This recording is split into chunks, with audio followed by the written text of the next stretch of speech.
husband's and myself. Our initials, that's funny.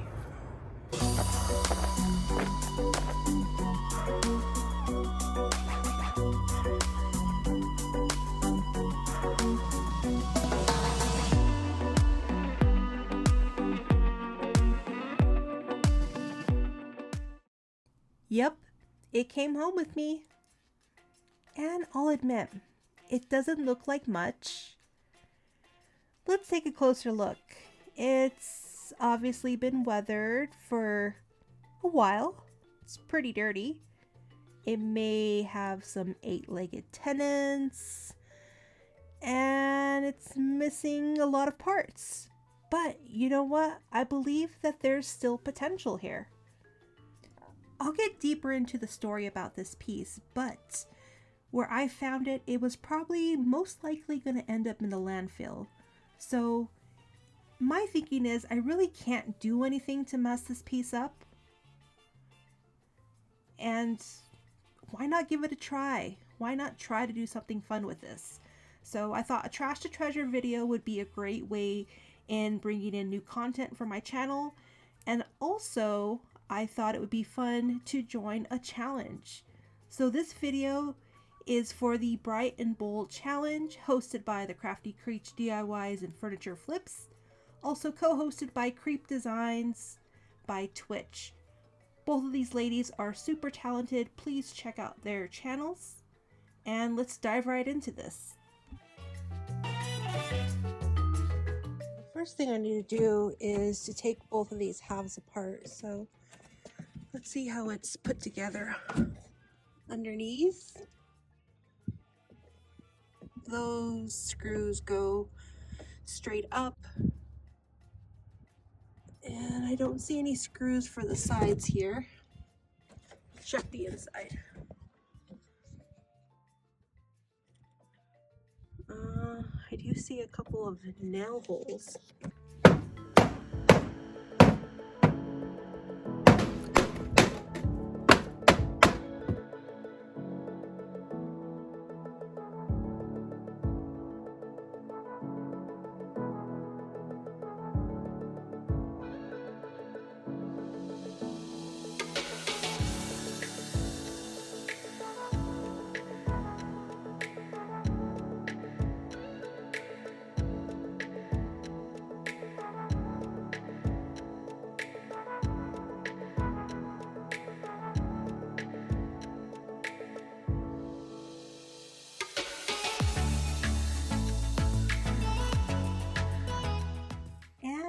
Halves are separated. I thought this was going to be the extent of my demo, but upon further inspection I realized I needed to remove these side panels. They're made up of a very thin piece of plywood, and because this piece was weathered, they are now cracked and warped and bowing in the center. I don't know if you can tell from this video, but the middle supports are no longer attached, so I needed to remove them and then just replace it with a fresh new piece of wood for structural integrity. I did save the middle panels so I can use them as a template and get the measurements for a new piece of wood to be cut, along with other items I also needed for this project. Made a quick list and just headed to the hardware store. Yes, sometimes I bring furniture parts with me just so I make sure I'm getting the right products.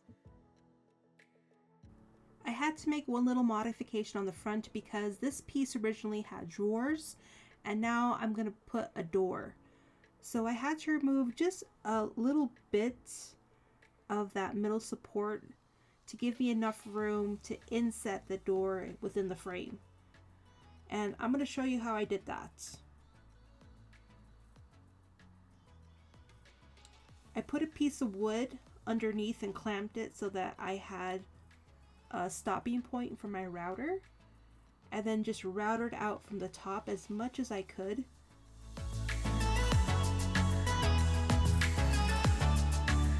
So that's about as much as wide as I could cut before I started to stop. But this gives me enough room to get my saw in here.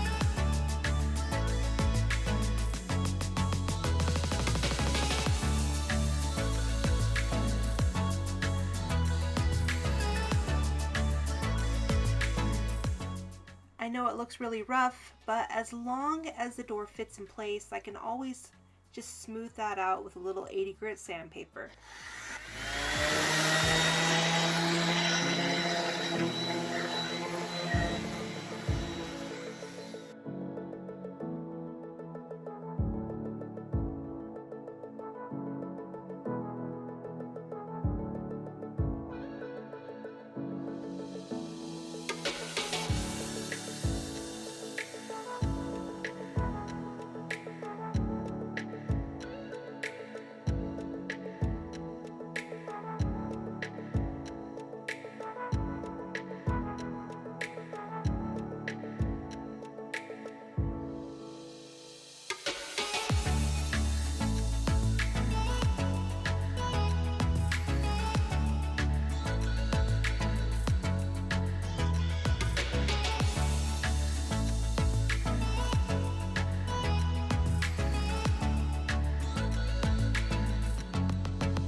I stepped away from this project for about a week, which was good for the glue because it was completely dry and nice and hard and solid. But the rest of the project was completely taken apart. And for a brief moment, I was a little concerned, and then I remembered, you know what, most of these are just the side supports, of which a good majority of them were also warped, so I just decided to replace them all. I found a piece of wood that was about as thick as the side part, and then for that longer, skinnier section, a stir stick was the right size, so I got to cutting and just decided to make 8 supports.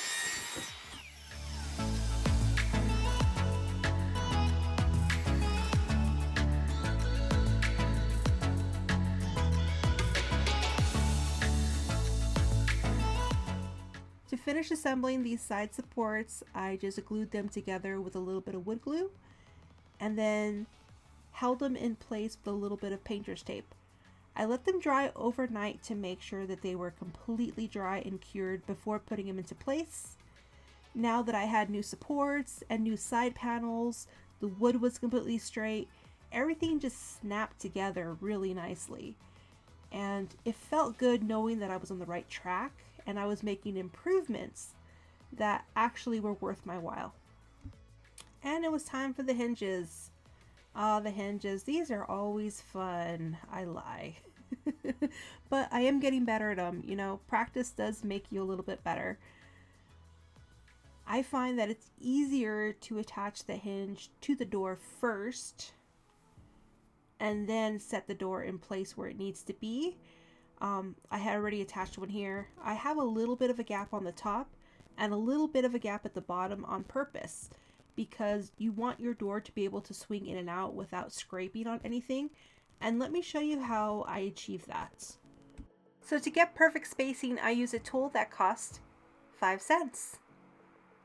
The width of a nickel was the perfect width for door clearance. So yeah, I just got a few nickels, I taped them in place, and then I kind of, dry fitted the door. And once it was there, I made a couple markings where the hinges were going to be attached to the sides because this door did not sit in perfectly. As you can tell, there's a little bit of a gap. And the reason for that is I needed to kind of carve out a little bit of a recess for the hinge to sit on the frame. It gave me, an excuse to use my new chisel set.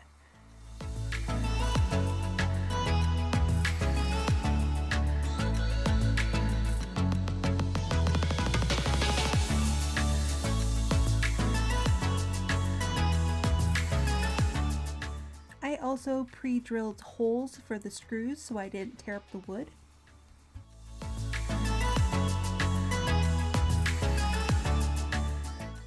I was quite pleased with the way the doors turned out. They open and shut freely, they inset nicely, and most importantly, they were done.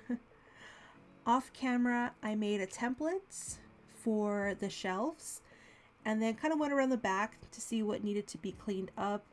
Definitely that section where the middle support was attached on that desk needed some attention, and then I also had to start working on filling in the sides.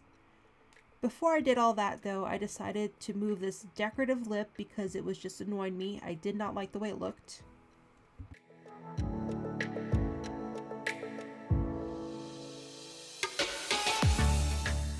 I used a 2-part all-purpose filler to fill in those voids where the middle section was attached on the desk. This is 2 parts. One part is the actual filler and then another part is the activator. You only use a very small amount on the activator. It's usually colored and you mix it until your color is completely uniform. That's when you know it's ready. I always recommend just mixing up a small amount of this at a time. You could always mix up more. But if you mix up too much, you have a good chance of wasting it because it sets up really quickly, especially if it's a hot day. On this day, it probably set up on me within 2 to 3 minutes, so you do have to work fast. My first layer here, I was really trying to work it down as far as I could, pushing it underneath those little areas where I had brad nails. I was kind of trying to treat them like rebar, as my friend Sarah would say. And to fill in the voids on the sides where I added the new wood, I decided to go with this Great Stuff foam filler. I've used this before on like walls and repairing like, doors and stuff in my house. It works great. And I saw a video where somebody used this on furniture and thought, why not? I'll try everything at least once. So I added this stuff, I let it dry, and then I came back and tested it out. And you know what? I just didn't feel comfortable leaving it there. I removed it. It was spongy. I was gonna trim it off and then fill in the voids with Bondo, but I just wasn't comfortable leaving it like that. I didn't feel like it was going to be structurally sound. So I scraped it off and I ended up going the Bondo route. So I Bondoed and Bondoed for days. In fact, what you're looking at here is probably the 3rd or 4th layer of Bondo. After each layer, I sanded down, dusted off, and just added another one until I was able to finally fill in these voids. I ended up using 2 gallons of Bondo to fill in the sides. I had little tiny holes left after I filled them in, and I was done with Bondo at that point, so I just used a little bit of wood filler. Once the sides were done, I decided to sand down that rim that went all the way around the frame and try to make it level so it looked more fluid, more streamlined, like my inspiration. And once that was sanded down, and then I had to kind of look at it and decide where I wanted to go from here. It looked a lot better. I ended up having to Bondo the tops of these as well because it was kind of bowed in the middle and I needed to even that out. So here I am Bondoing the top. Once that was done, this is a video I sent to my friend. I was asking her on her opinion because I had already bonded the sides, I bonded the top and everything, and I was thinking about just smoothing it out and going from here, but it really wasn't going to give that rounded definition like the refrigerator unless I bondoed the door too and really made it pronounced. So I was just contemplating, is it a cop-out if I give up the Bondo or should I keep going? I ended up going. So where did I come about this crazy idea? Driving home from work several days in a row, I noticed this little desk that had been on the side of a building just right off the street. And after several days, I decided to just stop by and check it out. I did that. I noticed that this little desk was actually on the side of a small business. I didn't know that that was actually a business there. So I decided to walk around and get permission for this piece. I wasn't just going to take it. When I knocked on the door, I was led into this cute little antique store that I never realized was even there. And immediately to my left, walking in, was this gorgeous pink retro fridge. It's stunning. It's like Barbie doll pink. It was so cute, and it actually worked. So I ended up buying this fridge and the lady who owned the store said I could take the desk. I didn't have an idea for the desk, but once I got home and I was putting the two together, looking at the shape of the two ends, I knew I was going to take it apart. It kind of resembled that little pink fridge, so I decided, let's turn these two ends into little mini retro fridges. And so here we are. With each layer, I was gradually able to get towards that nice rounded shape that I was looking for. Within the first few minutes of applying your Bondo and it starts to set up, you can actually trim off any raised areas pretty easily.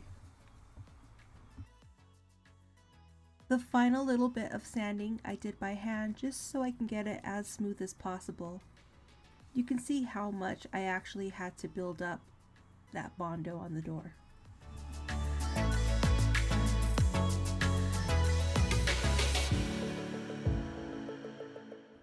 I primed both the inside and outside with 2 coats of primer just to get a nice overall consistent surface before painting. For the inside, I decided to go with a spray paint just to make it a little bit easier on myself. I went with this light greenish blue spray paint, which is similar to the inside of the fridge. It worked out very nicely. I love the pop of color on the inside.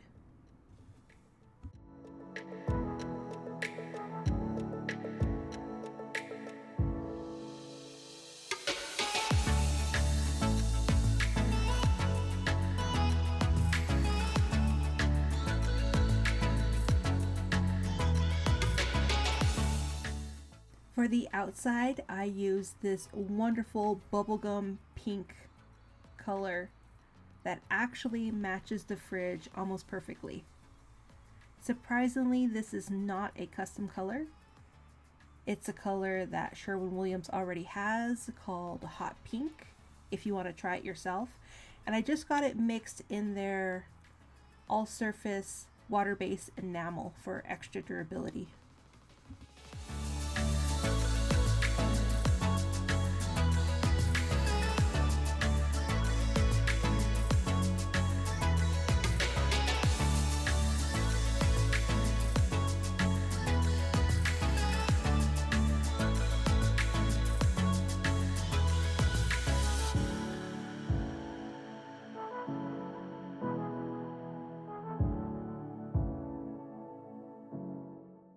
Here's what it looks like all painted up. I was super excited to see it like this because I could finally kind of see the end results and knew that the details were going to make a huge difference. All I needed left to do was to add hardware, make the little emblems that go at the top, possibly the little chrome edging, some kind of mechanism for locking, and then shelves.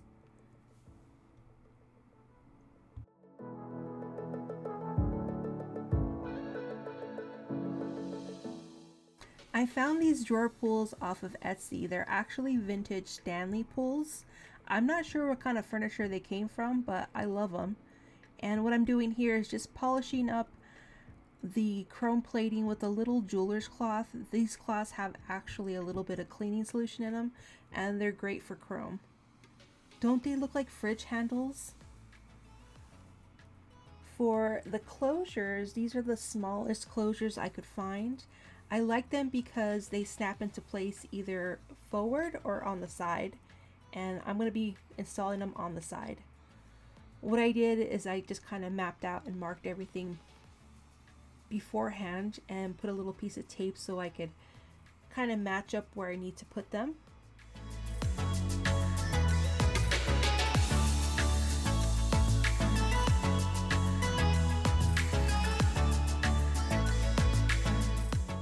For the emblem on the refrigerator, I just took all the measurements of the fridge, the width, the measurements of the emblem, and then the same thing with my little cabinet, and figured out that I needed to scale down 2.5 times in order to get equivalent size of emblem for my little cabinets. I constructed them using paper clay, first by sprinkling a little amount of cornstarch so that nothing stuck, rolled it out with my dedicated rolling pin for crafts, and then used that template to cut out 2 shapes. After I had the shapes cut, I taped them onto the front part of my cabinets just so they can dry to that curvature. And then in the morning, I sanded down the edges nice and smooth before I started painting. Now for the painting, I didn't map anything out. I wasn't trying to be a perfectionist. I actually, in fact, wanted them to look a little more hand painted to kind of give it the quirky vibe that I'm going for. I'm not a perfectionist when it comes to most crafts. I think it's more fun that way.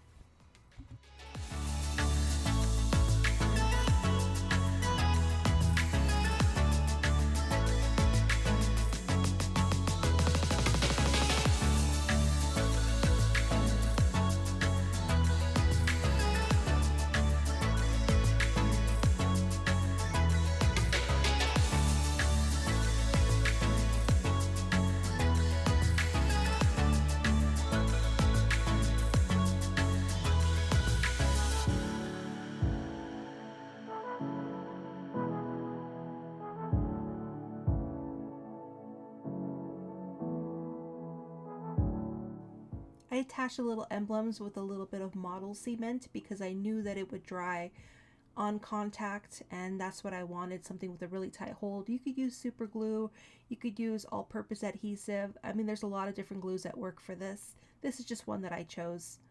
I had to be careful to make sure to place it exactly where I wanted it because there is really no forgiveness with this glue. And just like that, it was all done. But do you remember what we started with?